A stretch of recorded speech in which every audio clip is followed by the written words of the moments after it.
Da da da da da da da! Deck Tech, the video where we talk about my commander, my deck, and the cards I enjoy drawing. It's Leah, and I'm filming for a somewhat unusual Deck Tech this time. This is a Pauper deck built around a TV show scene. It's called YMCA Flash Mob on a Bus. So we're using the show card Mob Justice, and we're going to get into some spoiler alerts for the show, but first we're going to cut over to the show a minute. And the one scene, the show is called Grimm, and the scene we're picking is a YMCA flash mob happens on a bus. We'll take a look at that scene a minute and then come right back here.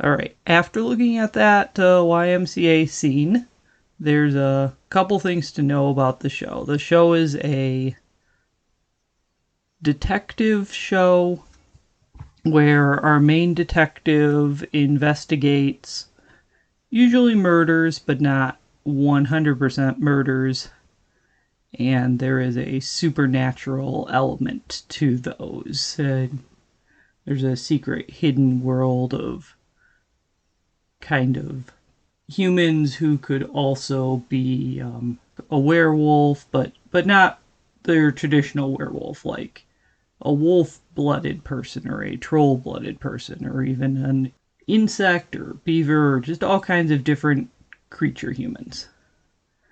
So we're going to get into some spoiler alerts in a minute and why I choose Mob Justice as the standout card for the deck. Okay, spoiler alert time.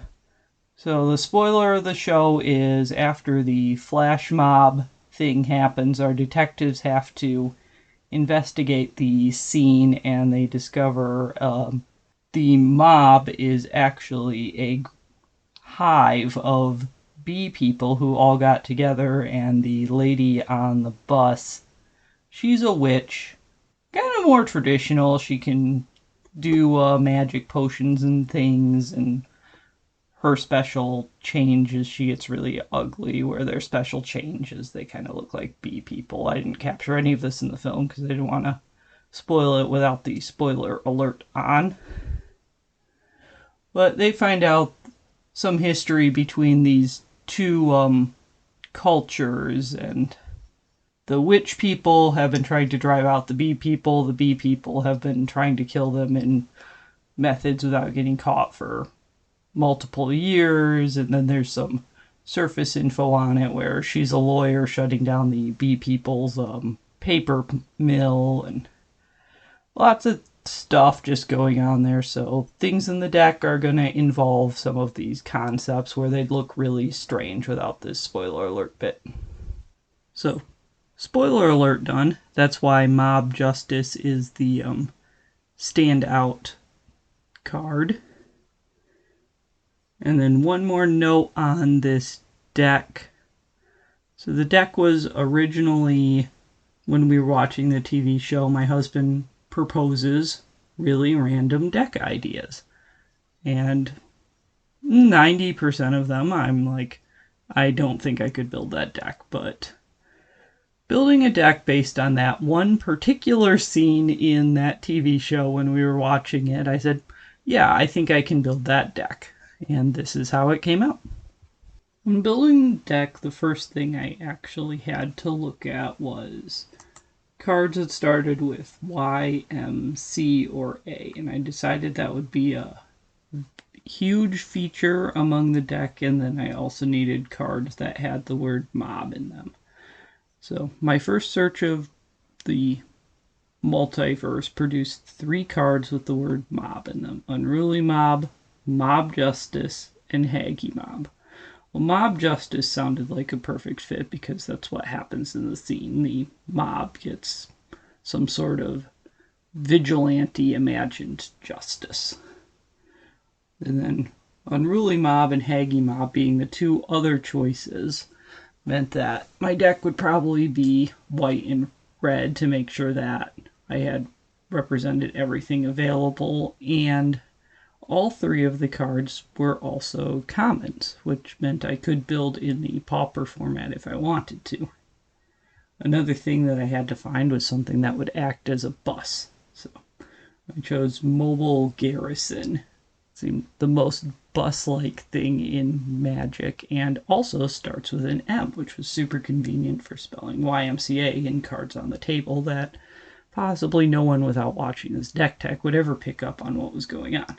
As far as there's a few cards that did not start with YMCA that I did think were kind of critical to making a flash mob, and that was things that involve the word flash. So we have Flash of Defiance and Flaring Pain. Both of these cards have flashback. This Flash of Defiance at least starts with the word flash. And then they sort of fit the theme of getting self-imposed justice. It's a stretch. The whole deck is a stretch, we'll be honest there.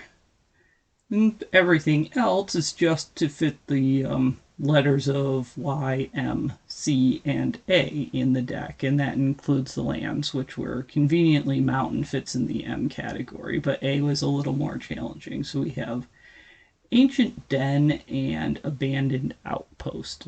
Abandoned Outpost conveniently lets me sacrifice to get either red, or because Ancient Grudge is in here, I could get the green with Abandoned Outpost if I really, really wanted to. I'm not expecting this kind of a deck to be competitive. For the Ys, we have Yellow Scarf's Troops and Cavalry. So 6 Ys plus Yamabushi's Flame. For the M's, I've got all mountains, but then you can count the mobs over here are 2 mob cards as M's too. I think that'd be okay. The C's, we have Crowd's Favor, and it's because we have a crowd. Cooperation, because A, check out this sweet, interesting artwork. B, I found a card that gives the target creature banding, which I don't know that rule for very well. And C, you would have to cooperate with a large group of people to do a flash mob on a bus. So I thought overall this card made a lot of sense in the deck, so 4 copies of that. Congregate is something you would have to do to be a mob, so a couple copies of that. Call to Glory, just another card that starts with a C. The people were all called together to be a mob, so that in there. Thought it made sense. Ancient Grudge relates to the story itself. It was actually a really hard call between which would be the show card of this deck. Would it be Ancient Grudge or Mob Justice? And I decided to go with Mob Justice just because there were more copies of that in the deck. But Ancient Grudge is very related to the spoiler alert from earlier. Adaptive Shimmerer is also highly related to that spoiler alert from earlier. It conveniently started with an A. Acrobatic Maneuver to represent how a flash mob would kill somebody on a bus, I suppose. That covers all the cards. So how I would intend to play the deck is we want to get a mobile garrison down onto the battlefield, and then I think it's a victory if we can tap a Y, an M, a C, and an A card in the effect of crewing the mobile garrison in some way. Can use a mob card to represent the M and probably put cooperation on that mob card, so then I'm tapping an M and a C card, and then I just have to tap a Y card, and hopefully I can find the Shimmerer, and that counts as an A card. But if all 4 of those things are tapped on the battlefield with crewing a mobile garrison, I would call that a victory for this deck. So we'll hop to the next. I don't know if it's worth looking at the stat. Red and white, not big surprise there. Mostly lands and creatures. It's got kind of a weird mana curve because it's not really competitively built.